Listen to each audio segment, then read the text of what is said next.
Le carême. Le carême est en lien avec la résurrection. La résurrection, c'est la fête de Pâques et nous marchons maintenant vers cette fête de Pâques.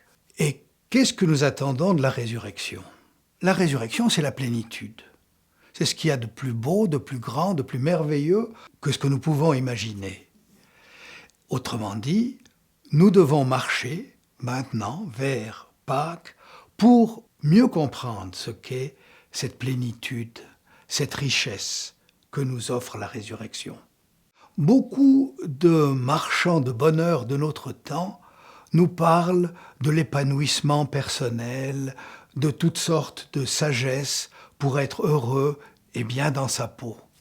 Mais par contre, quand nous connaissons la vie réelle, elle est pleine de choses difficiles, de choses injustes, de choses vraiment choquantes, comme cette guerre vraiment qui nous touche de très près maintenant avec toutes ces horreurs. Et l'on aperçoit qu'il n'est pas simplement une question de gentillesse et de bonheur. Il s'agit aussi d'avoir de la force et de la vérité. C'est ce que la vie du Christ nous apprend, et notamment la croix.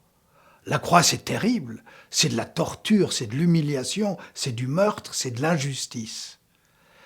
Et chose étonnante, quand le Christ, qui était venu pour nous parler de l'amour de Dieu, subit toutes ces horreurs, eh bien quand il est mort, c'est un renversement du monde qui arrive, parce que cet outil d'humiliation et de meurtre qu'est la croix devient un symbole d'espérance. Pourquoi? Parce que quand la méchanceté tue le juste, la méchanceté montre qu'elle est impuissante. Le juste reste juste.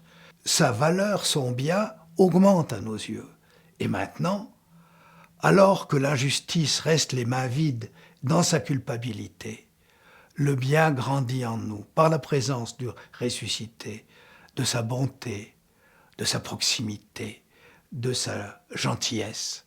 Et c'est alors que l'on voit combien la croix est un renversement, la mort est vaincue, l'amour triomphe, et c'est lui qui nous ouvre les portes de la vie éternelle.